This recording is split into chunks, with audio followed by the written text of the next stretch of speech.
Welcome back, everybody. I just wanted to address some things that have been coming up lately on the channel and give you guys sort of a overview as to how things work here. Some of these things I've posted before on Facebook as well as answered in previous Q&A videos. However, we've gotten a good bit of new subscribers here lately, and these questions and issues, if you will, keep coming up a lot in the comment section, which is good. That way I know what your concerns are, and I can address them as best I can. So for those of you that are sort of new, I try to be transparent here as much as possible. There are some rules on YouTube, contractual agreements and such, that I can't say everything, but as much as I can say, I always do say. So just to kind of give you an overview of where the channel started and why I started it, I had a different channel, as some of you guys know, under a different name. Different YouTube name, still Mike, under a different name, and I did that for about a year. And the reason I started that is the same reason I do this. Primarily was to get good information out there about firearms, at least information I think is good, about firearms, and to support the Second Amendment community, to help new shooters out, those types of issues or concerns is what I was really trying to do, just raise awareness with the little knowledge that I do have. So I did that, but I didn't realize that if you don't accept ads on YouTube and the revenue that comes from it, then YouTube is less likely to share your videos, particularly through Google searches, which YouTube is also a Google search, a type when you search on the top. So I accepted ad revenue, so that's why I created this channel. I had to create a different channel to accept ads. So hence the Mr. Guns and Gear channel. That's where that came from. So that was my primary concern and goal doing all this. Back then, of course, videos were less frequent, just for budgetary issues, as well as time issues. So as we started to accept some ad revenue, I can't get into the specifics again on actual ad revenue and how it works, but certain things I can. And the ad revenue enabled us to make more content, so more bullets that we could buy, accessories that we could buy, etc. So that's sort of how the channel started self-funding. Now, for the first year, probably a year and a half that I did this channel, by far and away we were losing money every month, a good bit. And you know, the gap sort of started to narrow as viewership went up and so forth. So in that equation, just to let you guys know how I do that, any guns that I personally purchase do not go into that equation, because I mean, I purchase guns. I'm not going to count that against the channel, if you will. But you know, so guns, that stuff doesn't go in there. But accessories that I purchased, the ammo that I purchased, I just now, as of like 2 months ago, started having ammo sponsors.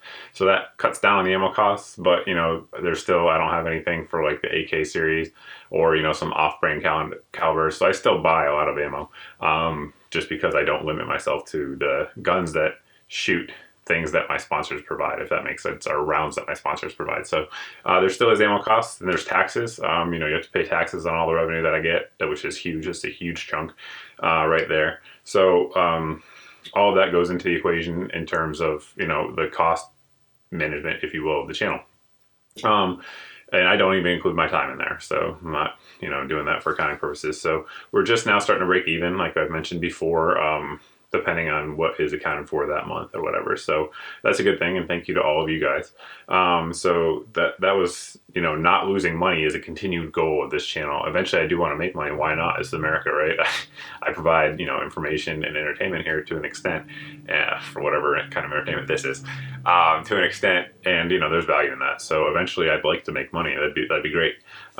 So not losing money is a goal. Helping small businesses is still a goal. A lot of folks, you know, ask why I'll review, okay, it's off the top of my head, why I review something like, I'm reviewing a good example, an arson machine, M-LOK light mount. I'm still reviewing it. The review will be up one of these days, but Arson Machine's a small American business, right?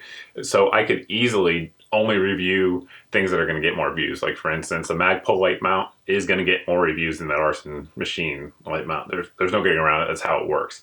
So, and I'm not, you know, I understand that, but I want to try to help these folks out who are making quality products, you know, here, employing people in America. So I still choose to do those reviews, even though from, you know, if it was purely a financial interest, I wouldn't do those reviews. I could just spend my time on other things that I know will get more views, if that makes sense.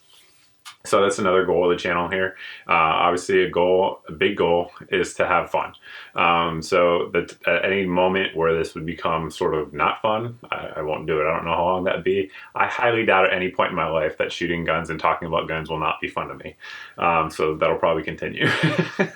But some of the concerns that have sort of driven me to do this video is, like, for instance, I recently, I believe yesterday, at least as of when I'm recording this, posted the primer lubrication test where I used motor oil instead of CLP. Well, the reason I use things like that is, again, is budget, guys. So for, I don't know, a quart of CLP is probably, I have no idea, but probably $30 or more. So a quart of oil is $2. So I still have a budget that I'm trying to maintain, but yet still get information out there. So eventually, hopefully one day I'll get to the point that I don't have to think about those things when I do my reviews. But as of right now, I'm still trying, again, to not lose money. So we have to keep the budget in mind for all of our videos. So that's like a reason why I did that. Another thing that kind of a lot of viewers might not realize that goes into this is that, viewer time, as far as how I make videos, the time that you guys watch translates differently in AdSense reports, meaning, generally speaking, there's an engagement window for AdSense. So the longer and more time watched, this is a total oversimplification. You can Google this stuff and look it up how these actual equations work. But generally, the more time watched equals more ad revenue, if you will, if that makes sense. So I could make, 40-minute videos if I wanted to, but I don't want to do that. So it's not a money thing. So, like, a lot of times people will say, I want to see more shooting in your videos or something like that. And the point is, I try to keep it concise and get the information out there because that's what I think people like. The motivation financially is for me not to do that, but I try not to follow that. So just a note there. So when people are always asking for more shooting and more footage of X, Y, or Z, I'm trying to keep the information compact and concise for the audience. So while I understand that, that's why I do it that way. Generally, no more than 30 seconds of shooting in the beginning, some sort of actual commentary with shooting, then generally shooting at the end. I could do it throughout and make it 5 minutes of shooting in the beginning if I wanted to, but not what I tried to do here. So that's a complaint that a lot of people have, is that there's not enough rounds through the guns.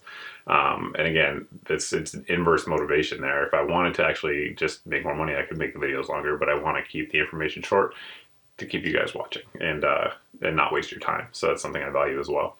Another concern, this one came up heavily out of the MK47 review I did. Accuracy testing. Why do you only shoot 3-shot groups? 5-shot groups are better, 10-shot groups are better. I agree. They absolutely are a better indication of accuracy of a rifle. If you guys are, relatively new to the channel, 6-8 months, you don't know the difference, but I never used to do any accuracy testing at all. And the reason is, one time I did it, like a year ago, or maybe a year and a half ago at this point. And I have Google Analytics, which lets me see what you guys watch, right? So it'll show me in a video. At this point, people started clicking off, and a lot of times it's at the end when I start rambling. But in accuracy testing, in videos where there's accuracy testing, the drop off is huge. Like, people absolutely click off those videos at that point. So what that tells me as the creator of this content is that people don't like the slow paced and the sort of monotony of an accuracy test. People want to see information quickly, shooting, etc.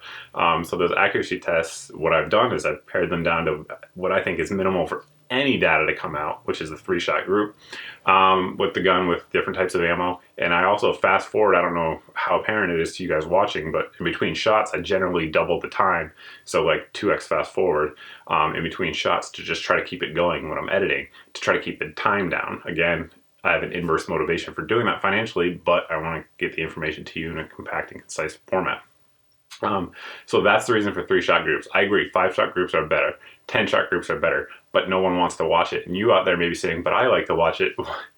You may, I may, but the data, I'm telling you, does not support that at all. So that's kind of what I have to go with to make videos that you guys want to see and want to keep watching. So those are really the primary concerns, but that's just something I wanted to address, sort of how this all works, why I do what I do, and why the videos appear as they do when you guys are watching it. But that's about it, guys. As always, I couldn't do any of this without you guys, so I truly appreciate you guys watching, liking, subscribing, telling your friends about it, all those things very much so help what we do here. The bigger the channel grows, the more content I can bring you and the better content, you know. So as you can see, the equipment here has improved, thanks in large part to viewer donations, as well as ad revenue that I put back into the channel, buying new equipment and things like that. So that's about it, guys. Just wanted to touch on that, answer some few questions that have been just popping up like crazy over the last month.